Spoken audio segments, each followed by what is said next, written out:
삐뚤 목사. 오늘 제가 좀 부담스러운 옷을 입고 왔어요. 네, 뭐 너무 부담스러워요. 네, 빨간색이에요. 네, 지금 화면에 비치는 제 모습도 부담스러워서 잘 못 보겠는데 이 옷을 입고 온 이유가 있습니다. 뭐 좀 잘난 체 하려고요? 아니요. 오늘 말씀과 연관되게 입고 왔어요. 이 옷은요 한 사진과 관련이 됩니다. 사진을 보여드릴게요. 놀라지 마세요. 어떤 사진이냐면 바로 이 사진입니다. 12년 전에 있었던 일인데 저 사진이에요. 부끄러워라. 누구냐면 저랑 저희 아내 천유경 사모, 줄여서 천사죠. 네, 천사랑 결혼했던 날의 결혼식 사진입니다. 네, 목사님 머리 보지 마시고 저희를 보시기 바래요. 네, 저도 결혼했어요. 네, 뭐 의구심을 청년들이 가지기도 해요. 아직까지 뭐 설마 결혼 뭐 이렇게 얘기하는데, 네, 저 같은 것도 결혼합니다. 네, 그런데 제가 오늘 이 옷을 입고 온 이유는 12년 전에 아마 제가 웨딩 촬영 때죠, 그죠, 천사님? 네, 그때 맞췄던 옷이에요. 네. 그리고 오늘이 어떤 날이냐면요, 4주간의 보물찾기 세 번째 주일이기도 하지만 개인적으로 오늘 저희 결혼기념일입니다. 네. 그거 박수까지 칠 건 없죠. 그거 자랑하려고 입고 온 건 아니에요. 네. 이렇게 우리는 결혼해서 가정을 세우기도 하고요. 이렇게 주님 안에 나아갑니다. 혼자 살면은 죄를 너무 많이 지을 것 같으니까 이렇게 부부로 삼으셔가지고 서로 도우며 돕는 배필로 살라고 이렇게 주님이 부르셨습니다. 우리가 결혼식을 언약식이라고 이렇게 표현을 합니다. 이 사전을 찾아보니까 말씀 원자에 묶을 약자를 쓰고 있죠. 말씀에 나를 묶다. 우리가 결혼식을 할 때 왜 결혼식을 언약식으로 하는가? 우리 보통 이 라떼 주례를 보면 이렇게 말씀하시죠. 신랑 손수한 군과 신부 천유경 양은 괴로울 때나 슬플 때나 아플 때나 기쁠 때나 고통이 올 때나 언제나 검은 머리가 팥불이 될 때까지 서로를 사랑할 것을 많은 사람들 앞에서 약속합니까? 라고 이렇게 목사님이 주례하시는 분이 질문을 합니다. 그러면 신랑은 대답하죠. 네. 그럼 뭐라 그러죠? 더 크게 하세요, 그죠? 그래서 네 이렇게 저도 그랬던 것 같아요. 네, 앞으로 이제 결혼할 청년들 미리 크게 연습을 해가시면 좋겠어요. 이렇게 결혼은 언약식입니다. 그 말에다가 사람들 앞에서 저는 이 사람을 사랑하겠습니다라는 말에다가 이 사람과 함께하겠습니다라는 말에다가 나를 묶는 겁니다. 이것이 바로 결혼식입니다. 저도 역시 이 말에 저를 묶었고요. 저희 아내만 사랑하겠습니다라는 말에 저를 묶으며 언약식이 일어났습니다. 그런데 놀라운 건요, 성경에 보면 이 언약식이 등장을 하는데 뭐 당연하죠. 성경에는 사람들의 이야기가 기록되어 있기도 하니까 당연히 언약식이 등장을 하는데, 근데 이 언약식을 이루었던 대상이 참 놀라우신 분입니다. 이 놀라지 말고 들으셔야 되는데 누구냐면 바로 우리 하나님이십니다. 우리 하나님. 안 놀랄 줄 알았어요. 네, 안 놀랄 줄 알아서 네, 그래서 제가 더 놀라고 있는데 지금 네, 우리 하나님이 이 언약식을 하셨습니다. 누구랑 하셨을까요? 우리 성경 말씀 한번 볼까요? 예레미야 2장 2절. 우리 지난번에 왜 이렇게 말씀을 안 봐요? 그래서 오늘 말씀 많이 준비해 왔어요. 네, 2장 2절 한번 읽어보겠습니다. 시작. 이와 같이 말씀하시기를 내가 너를 위하여 내 청년의 때 인애와 내 신혼 때의 사랑을 기억하노니. 여기까지 읽어봅시다. 또 밑에 말씀 한번 읽어볼까요? 예레미야 31장 30 앞에 화면 띄워주시겠어요? 읽어봅시다. 시작. 이 언약은 내가 그들의 남편이 되었. 네, 여기까지 읽어왔어요. 네. 하나님이 지금 뭐라 그러시냐면 우리에게 말씀하시는 거죠. 이스라엘 백성에게 말씀하시는 거예요. 신혼 때 사랑을 내가 기억하고 있다. 그리고 내가 이 언약을 기억한다. 너희의 남편이 되었던 이 언약이라고 말씀하십니다. 하나님이 우리를 어떻게 바라보고 계시냐면 자신의 결혼한 신부로 바라보고 계십니다. 우리 지난주에 수복 이야기 생각나시나요? 우리는 어떤 존재였습니까? 아담 안에 태어날 때부터 죄인이었잖아요. 그래서 죄를 지으며 살아가는 한 줌의 흙이었는데 우리 모두는 흙이었습니다. 이 흙을 하나님이 손으로 빚으셔서 코에다 후 하고 생기를 불어넣어 생명이 되어 인간이 됐는데, 그런데 한번 생각해 보시기 바랍니다. 흙으로 만든 것을 나의 아내 삼는다. 그런데 우리 하나님은 그렇게 하시겠다고 작정하셨고 흙으로 만든 인간인 우리와 이렇게 결혼을 하셨습니다. 오늘날 우리가 결혼식을 할 때 보면 우리 조건을 따지죠. 뭐 이 정도는 돼야 되고 뭐 혼수 이렇게 해와야 되고 뭐 남자는 집을 해야 되고 여자는 집안에 채워야 돼. 이런 이야기를 우리들은 합니다. 근데 우리 하나님이 우리와 결혼하실 때 야, 내가 널 흙으로 만들었으니까 이제 너 열심히 일해서 한 4억쯤은 모아와라. 그래야 내가 너를 신부 삼아주겠다. 이러시지 않으셨습니다. 아무런 자격이 없고 조건이 없고 그냥 한 줌의 흙인데 우리가 스스로 한 것도 없어요. 그런데 우리를 인간으로 만드시고 그런 우리가 뭐라고 우리를 자신의 신부 삼아 주셨습니다. 이것은 어떤 이야기냐면 저희 아내가 요즘 발이 아파요. 발바닥이 아파서 밤에 잘 때도 아프고 오늘 아침에도 일어나서 발 디딜 때부터 아프다 그러는데 그러면 남편이 저는 어떻게 합니까? 뭐 제가 츤데레라서 표현을 잘 못하지만 미안합니다. 네, 신경이 쓰이죠. 그리고 어떻게 하면 이 발을 낫게 할 수 있을까? 그리고 이런 생각까지 해요. 차라리 내가 대신 아프면 좋겠다. 당연한 거 아닙니까? 남편이라면. 하나님이 우리를 신부 삼았다는 것은 바로 이렇게 우리를 사랑하겠다라는 고백을 하고 있는 겁니다. 물론 여기서 우리가 신부 됐으니까 내가 여자로 변해서 그리스도 하나님의 신부가 되겠다라는 건 아니죠. 부부 관계처럼 친밀한 관계로 우리를 사랑하겠다라고 표현하시는 겁니다. 그 말인 것은 우리를 책임져 주겠다. 혹시 우리가 아프면 내가 대신 아프고 싶다. 이런 사랑으로 우리를 대하겠다라고 말씀하고 계시는 겁니다. 하나님이 이렇게 언약에다가 우리를 묶으셨습니다. 아무것도 아닌 우리를 사랑하고 계십니다. 어떤 조건도 없이 그냥 사랑하고 계십니다. 우리가 사랑한다라고 표현하지만 어떤 것으로도 이것이 표현이 안 되니까 우리가 가진 언어로 사랑이다라고 하는 것이지 이 사랑 너머의 그 어떤 더 큰 사랑, 그거보다 더 큰 사랑 이렇게밖에 표현을 할 수가 없죠. 이 사랑으로 우리를 아무런 자격도 없는 우리 조건 없는 우리를 그냥 사랑하고 계십니다. 이 사랑이 오늘 이 자리에 있음을 우리가 한 번 더 생각할 수 있게 되기를 소망합니다. 그래서 우리 앞뒤 옆에 계신 분에게 이렇게 한번 얘기해 줄까요? 하나님은 당신을 있는 모습 그대로 사랑하십니다. 하나님은 당신을 있는 모습 그대로 사랑하십니다. 우리가 이 사랑을 받았습니다. 이것을 잘 보여주는 이야기가 바로 우리 성경에 보면 모세 아시죠? 모세가 이스라엘 백성들을 이집트에서 끄집어낸 출애굽이라고 우리는 표현을 하는데 이 출애굽 사건에서 이것을 너무 잘 보여줍니다. 이스라엘이 이집트에서 종살이를 했습니다. 이 너무 괴로운 삶을 살고 있기에 하나님은 모세를 보내셔서 백성을 끌어내십니다. 끌어내시고 아까 읽었던 말씀처럼 예레미야 2장 2절 말씀처럼 이렇게 말씀하세요. 광야에서 나를 따랐던 그 시돈의 사랑을 내가 기억한다. 즉 이스라엘 백성들을 이집트에서 끄집어내시고 결혼식을 하신 겁니다. 종으로 살던 그들을 끄집어내시고 결혼식을 하셨어요. 어떤 것도 준비되지 않아요. 결혼 준비도 안 됐어요. 아무런 자격이 없습니다. 그런데 그들을 끄집어내시고 결혼식을 하시고 광야에서 나를 따랐던 신혼의 사랑을 내가 기억한다라고 하시며 남편이 되어주셨습니다. 즉 결혼식은 언약식입니다. 그래서 말에다가 자신을 묻기 시작하셨습니다.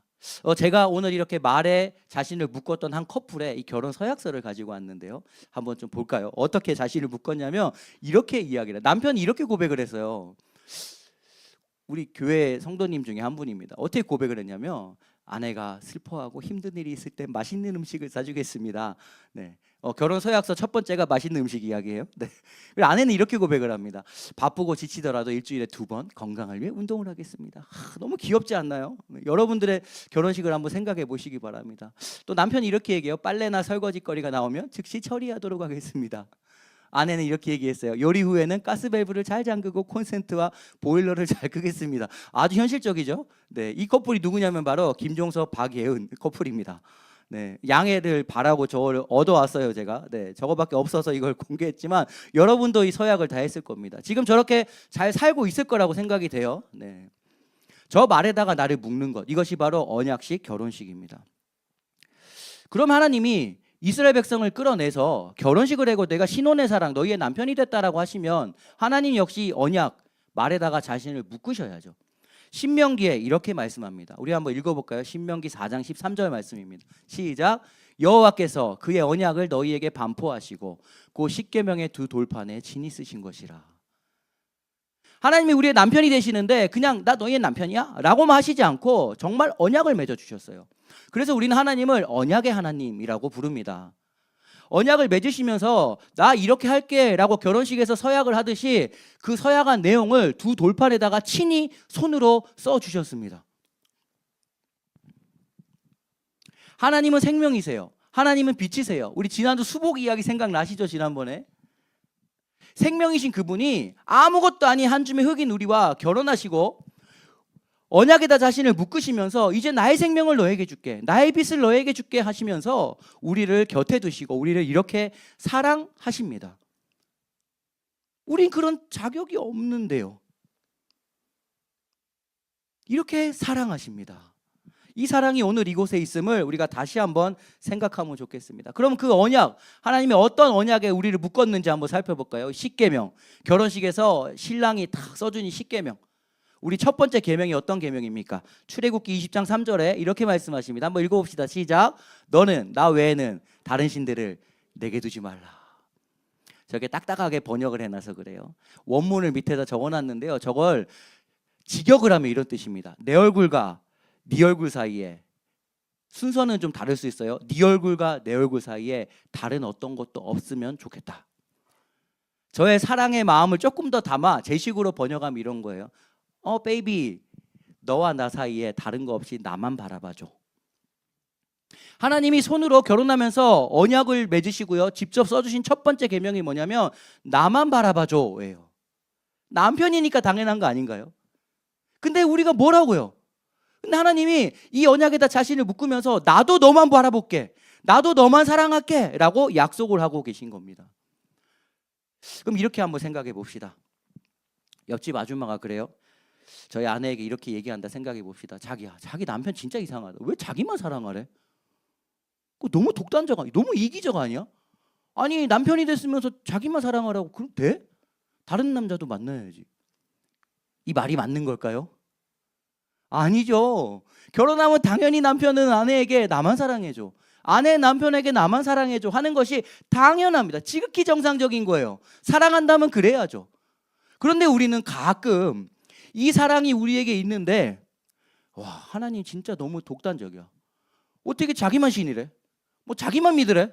이런 세상 사람들의 말에 우리의 마음이 휘청휘청. 혹시 그러지 않으신가요? 이건 지극히 정상적인 거예요. 우리를 사랑하니까 나만 믿어라, 나만 바라보면 좋겠어, 나만 사랑하면 좋겠어, 이렇게 선포하고 계시는 겁니다. 이 언약에 자신을 묶으셨어요. 그리고 우리를 사랑한다 하십니다. 생명이신 그분이, 빛이신 그분이. 이 사랑이 우리에게 있음을 우리가 다시 생각하면 좋겠습니다. 그럼 이 계명을 한번 볼까요? 이 계명, 출애굽기 20장 4절에서 5절을 보면 이렇게 말씀하세요. 너를 위하여 어떤 형상도 만들지 마. 왜냐하면 나는 질투하는 하나님이거든.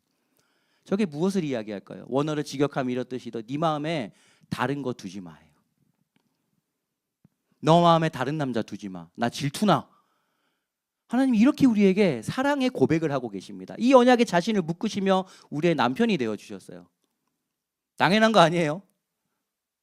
오늘 우리의 마음에는 어떤 것이 들어있나요?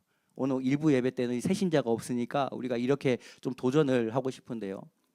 이렇게 우리의 사랑을 받아서 이 언약에 하나님이 자신을 메워주셨는데 우리의 마음에는 어떤 것이 들어있나요?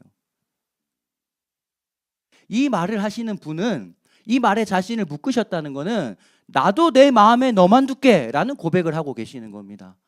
이 사랑이 오늘 우리에게 있음을 우리가 다시 생각하면 좋겠습니다. 상계명 볼까요? 출애굽기 20장 7절에 보면 나는 내 하나님 여호와의 이름을 망령되게 부르지 마.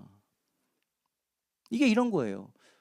우리 남편이 있잖아, 양말만 벗으면 세탁기 안 넣고 변기에 집어넣어, 침대 밑에 집어넣어. 막 사람들 앞에 내 이름 이렇게 좀 하지 말고 소중히 여겨주면 좋겠어. 이 고백을 하고 계신 거예요. 그 말인즉슨 나도 너의 이름을 소중히 여길게. 4계명 한번 볼까요? 안식일을 기억하여 거룩하게 지키라. 안식일은 하나님 만나는 시간입니다. 오늘날 우리로 따지면 예배 시간이죠. 남편이 오랜만에 식당을 예약하고, 여보 오늘 밥 한 끼 먹자, 우리 결혼기념일이잖아. 근데 그 자리에 안 가요. 안식일에 안 가요. 이 말은 무엇일까요? 나랑 만나는 시간을 소중히 여겨주면 좋겠어. 나도 당신을 만나는 시간을 기다리고 소중히 여길게. 이 고백을 지금 하고 계시는 겁니다. 이 사랑이 이곳에 있고요. 그래서 우리는 하나님의 신부가 되었습니다. 남편이라면 지극히 당연한 거예요. 아내라면 지극히 당연한 겁니다. 우리가 이 언약을 다시 생각하며 나를 살리신 이 하나님의 사랑 앞에 설 수 있게 되기를 소망합니다. 5계명부터 한번 볼까요? 5계명부터 보면 이렇게 말씀하세요. 부모를 공경해 주면 좋겠어. 이웃을 사랑하지 마. 간음하지 마. 도둑질하지 마. 이웃에 대하여 거짓 증거하지 않으면 좋겠어. 이웃의 집을 탐내지 않으면 좋겠어. 다 다른 대상, 타자에 대한 이야기를 하고 계십니다. 저 말은 어떤 말이냐면요, 마치 이런 말과 같아요. 제가 세상에서 제일 싫어하던 게 있어요. 정말 이거는 뭐 먹으면 구역질이 날 정도로 싫어했던 건데, 바로 뭐냐면 떡입니다. 떡. 한국 사람이 왜 떡을 싫어? 저는 싫어요. 떡이 너무 싫었어요. 떡을 보면 막 교회 떡 자주 하잖아요. 어릴 때부터 떡만 보면 도망 다니고 막 이럴 정도 떡이 싫었는데, 그러니까 떡에다가 고추장을 바르고 케찹을 바른 떡볶이를 얼마나 싫어할까요? 저의 인생의 극혐이죠. 그래서 가져왔어요. 이거 제가 제일 싫어하는 거. 네, 지난주 허니버터, 이번 떡볶이입니다. 이거 너무 싫어요. 그런데 제가 결혼식을 했어요. 언약을 맺었고, 저랑 사랑하는 함께 사는 천중훈 사모님이, 천사가 글쎄 세상에서 제일 좋아하는 음식이 이겁니다. 어떻게 할까요? 네, 연애할 때는 못 이기는 척 이렇게 뭐 떡볶이 피해 갔죠. 네, 만날 시간도 많이 없었지만, 네. 그런데 이렇게 싫어하던 떡볶이 제가 먹을까요? 안 먹을까요? 먹어요. 안 놀랄 줄 알았어요. 네, 먹어요. 증인이 있어요. 우리 청년들하고 아내랑 같이 떡볶이 시켜서 같이 먹었어요. 물론 어묵만 조금 건져 먹긴 했지만 먹어요. 왜 먹을까요? 억지로 먹을까요? 아니요. 아내가 사랑하는 거니까 함께 해주고 싶어요. 저 만화책 별로 안 좋아하는데 저희 아내가 만화책을 되게 좋아해요. 김비서가 너무해라는 만화책이 저희 집에 6권 세트로 있어요. 제가 샀어요. 왜 그럴까요? 아내가 좋아하는 거니까. 하나님이 이웃을 이렇게 소중히 여기고 이웃의 걸 뺏지 말고 이웃을 이렇게 공경해주고 하면 좋겠다라고 하시는 것은, 내가 사랑한 이 대상을, 내가 사랑한 이것을 너도 사랑해주면 좋겠어 라는 고백입니다. 이 말은 즉슨요, 네가 좋아하고 사랑하는 거 나도 거기 함께 할게 라는 고백에 자신을 묶으신 겁니다. 이 결혼식이 우리에게 일어났어요.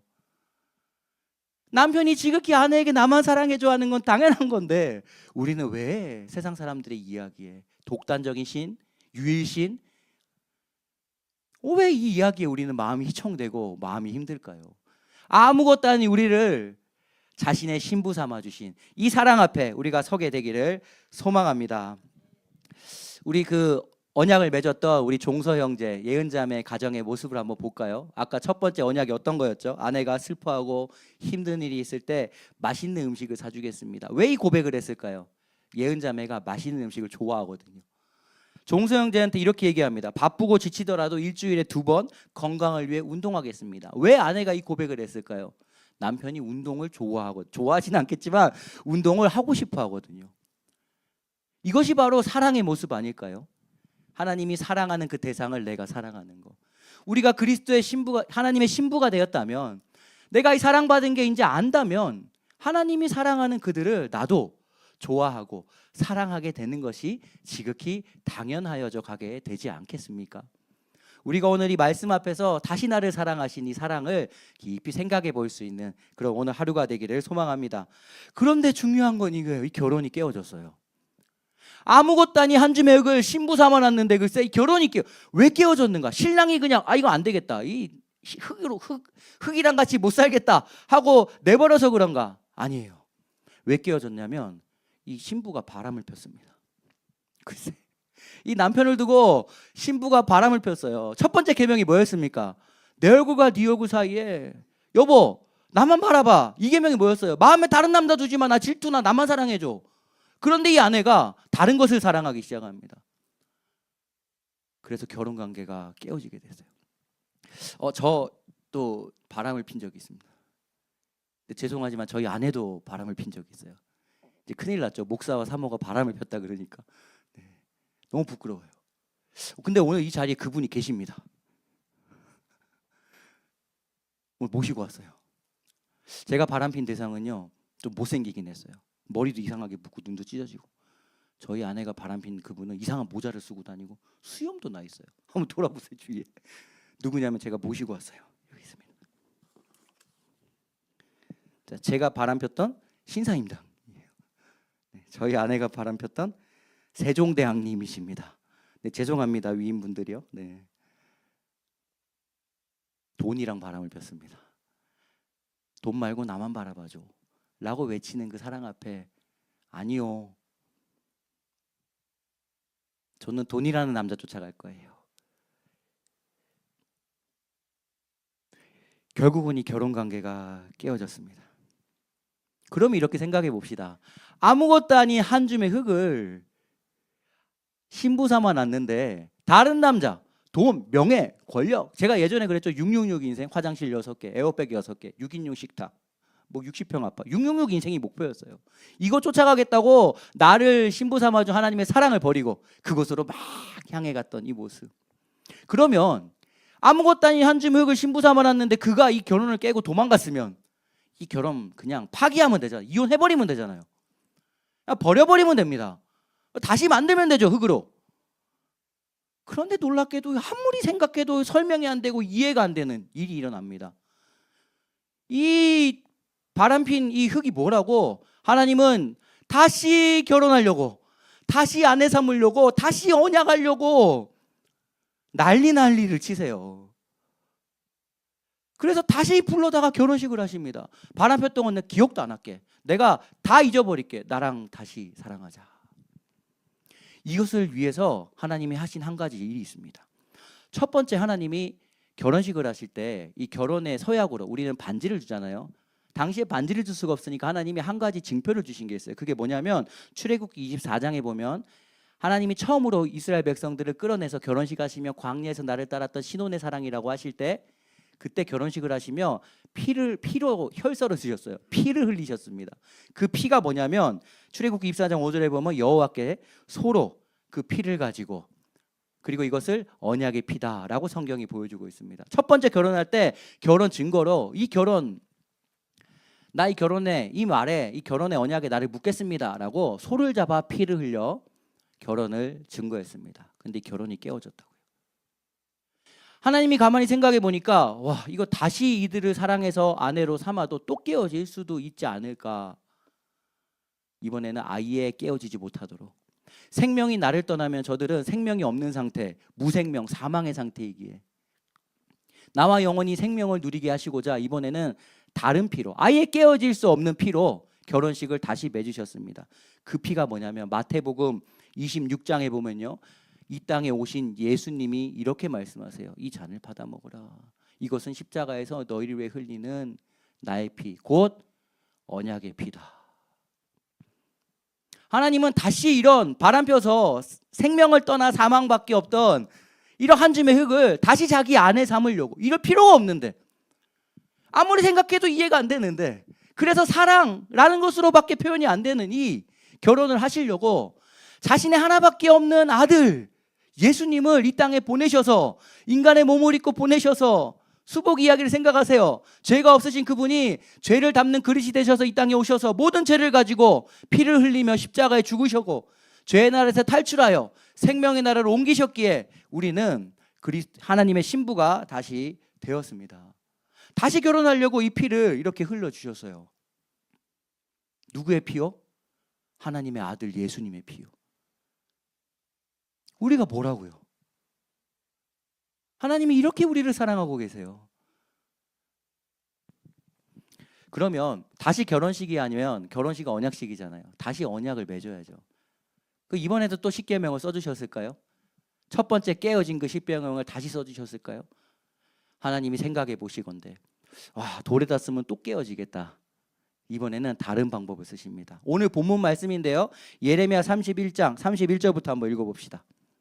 시작. 여호와의 말씀이니라. 내가 새 언약을 맺으리라. 이 언약은 내가 그들의 조상들의 손을 잡고 애굽 땅에서 인도하여 내던 날에 맺은 것과 같지 아니할 것은 내가 그들의 남편이 되었어도 그들이 내 언약을 깨뜨렸음이니라. 여호와의 말씀이니라. 새 언약을 맺겠다라고 하세요. 왜냐하면 옛날 언약이 깨어졌거든요. 신부가 바람을 폈거든요. 나를 버렸거든요. 이 사랑을 깨뜨렸거든요. 그래서 다시 언약을 맺으면서 다시 말에다가 자신을 묶으십니다. 그런데 이번에는 이 언약을 어디에 써두시는가? 한번 읽어봅시다. 이어서 시작. 그러나 그날 후에 내가 맺을 언약은 이러하니 곧 내가 나의 법을 그들의 속에 두며 그들의 마음에 기록하여 나는 그들의 하나님이 되고 그들은 내 백성이 될 것이라. 여호와의 말씀이니라. 이제 어디다가 넣어주신답니까? 우리 마음에요, 마음에. 왜 이러실까요? 이제 2번 다시 너랑 헤어지기 싫다. 이 고백 아닙니까? 우리는 그런 자격이 없잖아요. 그런데 이제 다시 결혼하시면서 자신의 아들의 피로 결혼식을 다시 맺으시면서 우리의 마음에다가 절대 깨어지지 않도록 이제는 이 언약을 아예 못 깨게 우리의 마음에다가 말씀을 새겨 주셨습니다. 하나님의 사랑을 알고 있는 사람은요, 이 마음에 그래서 말씀이 있는 사람입니다. 오늘 우리의 마음을 한번 들여보시기 바랍니다. 그래서 예수님이 이 땅에 이렇게 오셨어요. 요한복음 1장 14절 말씀 한번 읽어봅시다. 시작. 말씀이 육신이 되어 우리 가운데 거하심에. 우리 가운데 오셨습니다. 어떻게요? 말씀이신 그분이 육신이 돼요.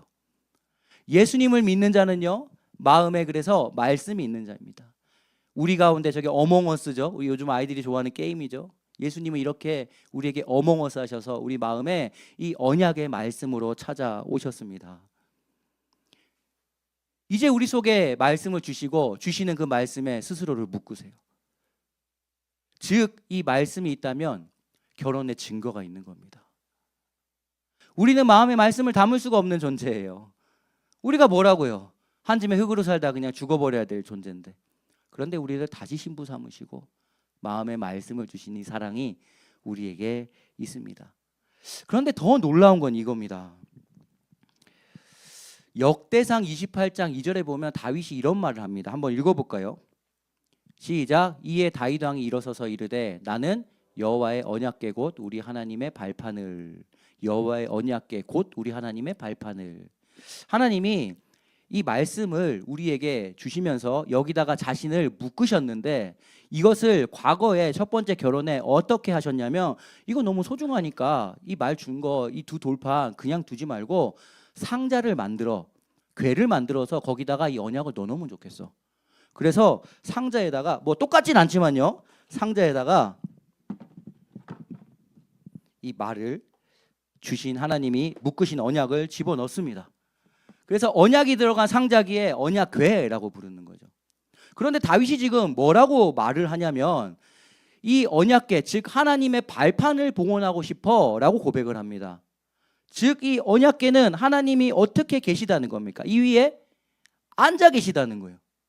그래서 모세가 어떻게 이야기하냐면, 민수기 7장에 보면 이렇게 고백을 해요. 한번 읽어볼까요? 시작. 모세가 회막에 들어가서 여호와께 말하려 할 때 증거궤 위 2그룹 사이에서 자기에게 말씀하시는 목소리를 들었으니 여호와께서 그에게 말씀하심이었더라.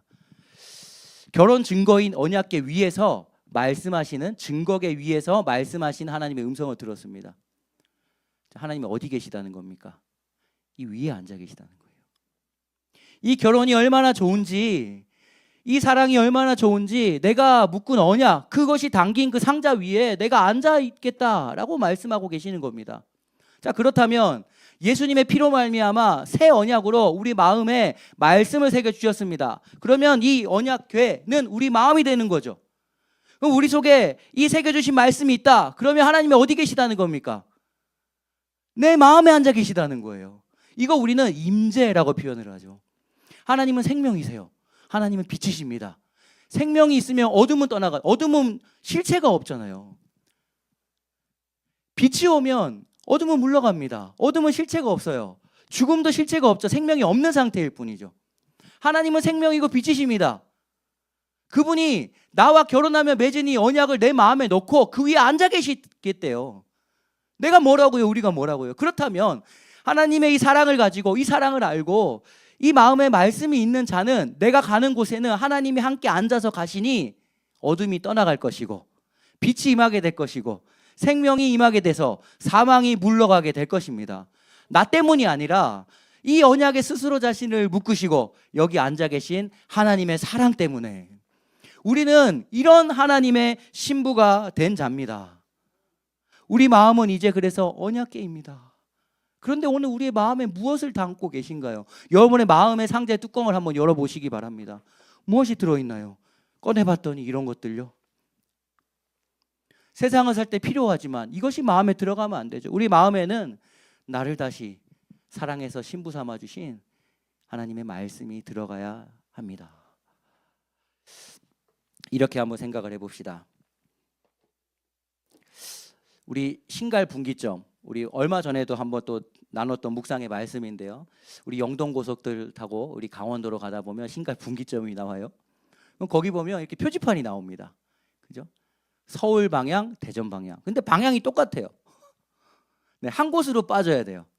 네, 한 곳으로 빠져서 저곳에서 왼쪽으로 가면 서울이고 오른쪽으로 가면 대전 방향입니다. 제 여동생이 천안에 살아요. 그러면 대전 방향으로 가야 됩니다. 그죠? 근데 저기서 가끔 실수하기도 하죠. 그러니까 어쩔 때는 서울 방향 가던 차가 멈춰서 후진하고 있어요. 고속도로에서. 얼마나 위험한 일을 연출하는지 모릅니다.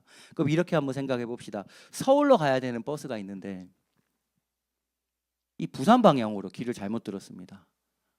그래서 이 버스가 방향을 잘못 들었으니까 서울로 가기 위하여 열심히 버스 안을 청소합니다. 깨끗하게. 그리고 버스 밖을 열심히 청소합니다. 달리면서 청소를 해요. 네. 그리고 운전을 열심히 합니다. 자, 그러면 내부를 깨끗하게 정돈하고 외부를 깨끗하게 해서 착하게 보이고 깨끗하게 보이고 열심히 한다. 그러면 이 버스가 부산으로 가던 버스가 서울로 갈 수 있겠습니까? 아니요. 서울로 가려면 톨게이트에서 IC에서 내려서 상행선으로 바꿔 타야 돼요. 세상의 종교는 이야기합니다. 열심히 헌신하면 돼. 열심히 빌면 돼. 내면을 돌을 닦아 정돈하면 돼. 착한 일 하면서 깨끗하게 살면 돼.